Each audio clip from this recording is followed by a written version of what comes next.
हरि ओम पिलामाने आज आमे नवम पाठ पढ़िबा। कौन अच्छी नवम पाठ रे कारक प्रयोग कारकर व्यवहार। तो मु प्रथम जो लेखाई या मु फास्ट पढ़ी दूची आ तार ओडिया रे कौन हेबो मु सेटा कहि दूची तापरे आमे बुझीबा कारक कौन। ठीक है ना। देखो कक्षारंभ माने क्लास स्टार्ट हो जाइए। छात्रा उपविशन्ति माने छात्र माने बसिछन्ति। शिक्षक प्रविशति तांकर टीचर आसिला प्रविशति माने प्रवेश कला। छात्रा उत्तिष्ठन्ति छात्र माने कौन जिते बेले गोटे टीचर आसे तो आमे माने उठी जाई थाउ तो छात्रा उत्तिष्ठन्ति तापरे छात्र माने उठिले।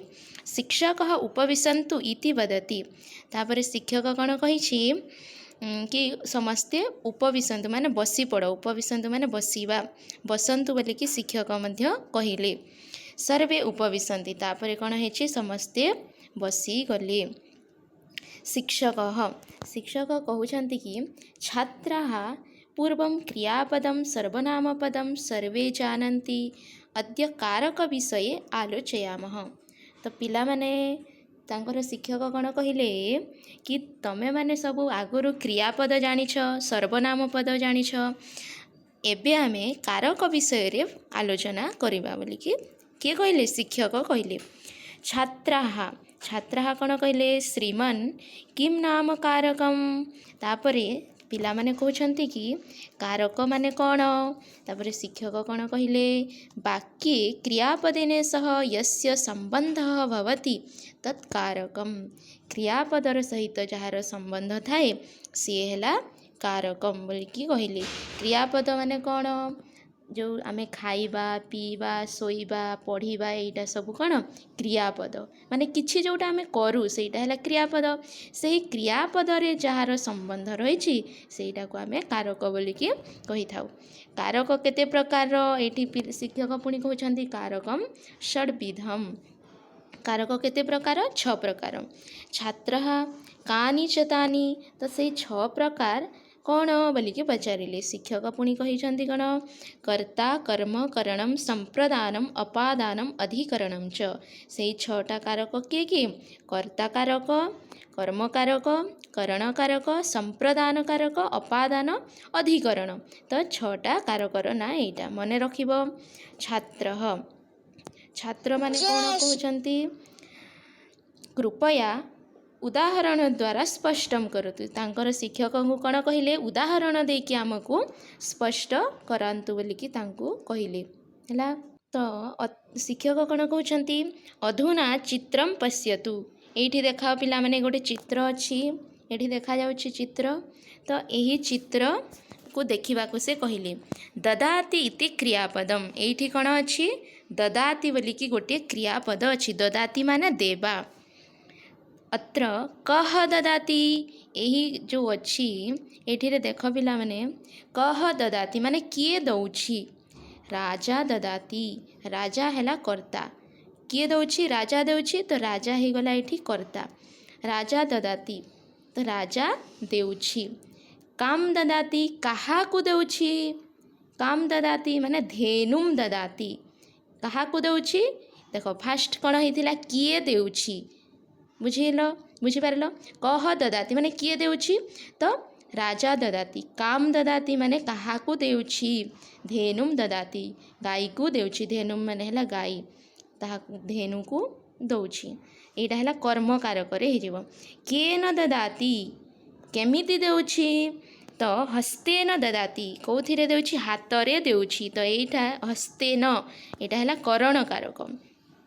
कस्मै ददाति कस्मै ददाति कहा को दउछि एठी भी सेमिति आसीबो तो विप्राय ददाति कहा को दउछि से विप्र को देउछि दान करूछि।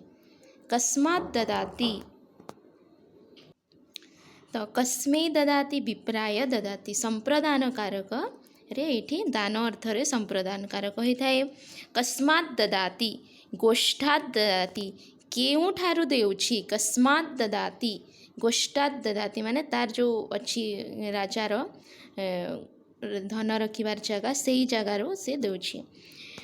कुत्र ददाति केउठारे देउछि गंगा कूले ददाति गंगा नदीर तीर रे दान देउछि। तो एटा हैला तार उदाहरण। एठी देख कौन देछि अयोध्या माने अयोध्या बोली जो नगरी अछि सेठी राजा ददाति धेनुम ददाति गंगा कूले ददाति गोष्ठात ददाति विप्राय ददाति हस्तेन ददाति एमिति करी उदाहरण देछि। बुझीहेला। तो छात्राः कहिले छात्र माने कौन कहउछन्ति अयोध्यायाः इति पदस्य ददाति इति क्रियापदेन सह सम्बन्धः नास्ति तर्हि अयोध्यायाः इति पदम किम कारकम। तापर ये देख पिला माने ये खाली अयोध्या लिखाई यार तो किसी संबंध नहीं तो यह कौ कारक बोली पिला माने पचारिले। तो शिक्षक कौन कहउछन्ति अयोध्यायाः इति पदस्य केवलं राजा इति कर्तृपदेन सह सम्बन्धः अतः तत्र न कारकं तत्र सम्बन्धपदम्। तो अयोध्या जो अच्छी अयोध्यार राजांक सहित संबंध अच्छी तो सेटा है संबंध पद से कौन सी कारक नाही। बुझीला। तापर ये गोटे श्लोक देछि एटा को तमे माने मने रखिब पठतु स्मरतु पढ़ो मने रख। कौन अच्छी कर्ता कर्म च करणं संप्रदानं ततः परम अपादानं तथाधारः इत्याहु कारकाणि षट् संबंधस्य क्रियाभावात् कारकत्वं न विद्यते। षष्ठी विभक्ति जोठारे होछि सेठिरे संबंध रही थाए तो संबंधर क्रियार अभाव थाए सेठिपाई सेठी कारक हुए नाही। बुझीहेला। जदि बुझी न पारिबो ताहेले कमेंट्स करिवो मु तुम माननकु भलरे आउ थरे बुझेदेवी है। जदि कहार कोठी डाउट थी स्वरांत पुलिंग तो एतिकी यहाँ कारक रहा। तापरे भी आम देखा स्वरांत पुलिंग प्रथमा विभक्ति ही तमें बस एतिकी जानिबार अच्छे ये कि 6टा कारक अच्छी आउ तार केमिति प्रयोग होती बस सेतिकी मन रख। तापर आगे आम पढ़ा भलरे। प्रथमा विभक्ति ही पश्यतु उच्चैः पठतु लिखतु च यह मोर सहित तमें माने पढ़। एषः कः माने गोटे जदि अच्छी एषः कः माने पाखरे अच्छी एषः कः एतौ कौ जदि दीटा अछंती कौन कह एतौ कौ एते के अधिक जदि थिबे दुईटारू अधिक ताहेले एते के माने किए।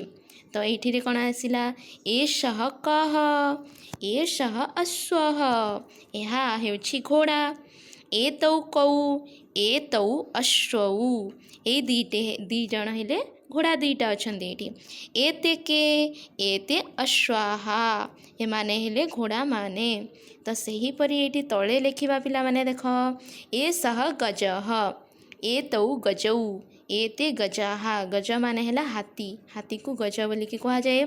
तो गोटे हाथी गज गजौ हेला दुईटा हाथी गजहा माने दुईटारू अधिक बहुत हाथी।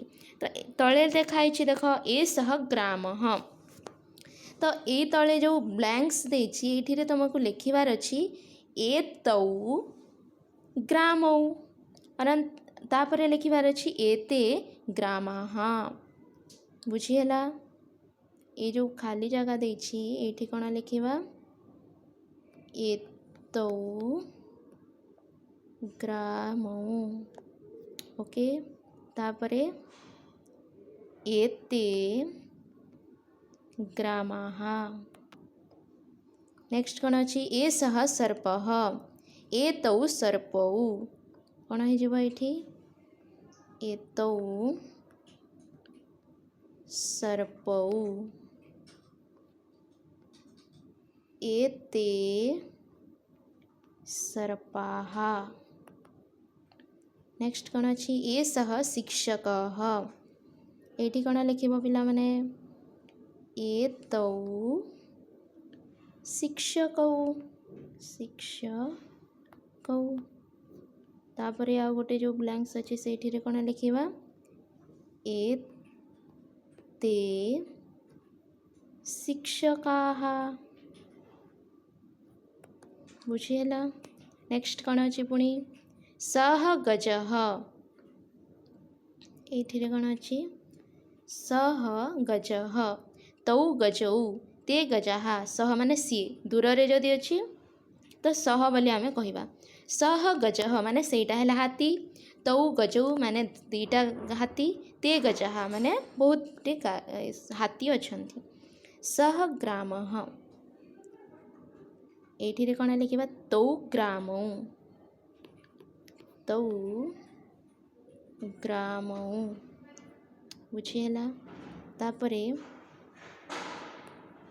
ते ग्रामाः नेक्स्ट कौन लिखा सह सर्पः अच्छी तो ये आम कौन लिखा पिला माने ये आम तौ लिखा तापर सर्पौ लिखिदेवा बुझीगला तापर ये ते लिखा सर्पाः लिखा नेक्स्ट सेमिति तौ पुणी लिखा ये शिक्षकौ तौ शिक्षकौ बुझीपार नेक्स्ट पुणी ये आम कौन लिखा ते लिखिदेवा ये जमी ते अच्छी शिक्षकाः लिखा बुझीगला पूरा इजी अच्छे समस्ते आराम रे लिख नेक्स्ट पुणी से ही परी अच्छी ए सह कविः ए तौ कवि ए ते कवयः हो पिला माने देख पुणी ए सह कविः अच्छी ये ए तौ कवि ए ते कवयः तो ये आम कौन लिखा पुणी सेम सेम लिखबार अच्छी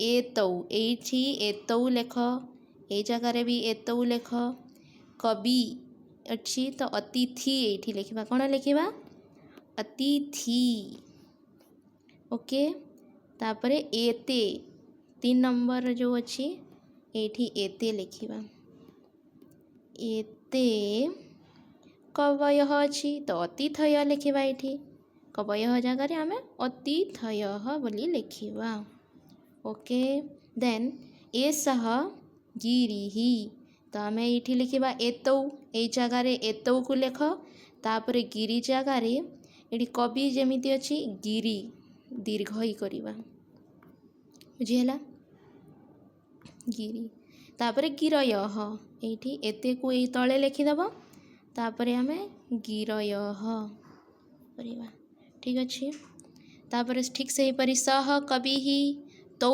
कवि तो ये सेम टू सेम ये तौ लिखा ये तले भी तौ लिखा कवि जगार अतिथि लिखा सेम टू सेम ते लिखा पुणी अतिथयः गिरयः ते गिरयः तौ गिरी एमती ये लिखबार अच्छे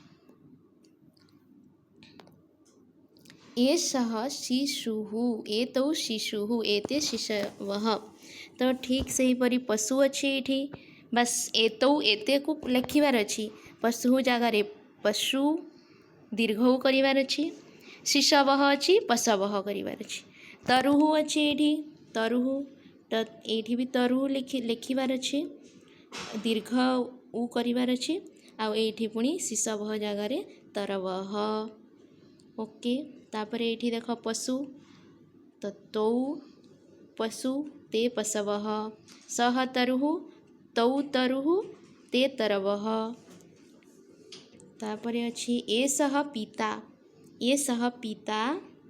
ए तौ पितरौ ए ते पितरः तो ये कौन लिखा ए सह भ्राता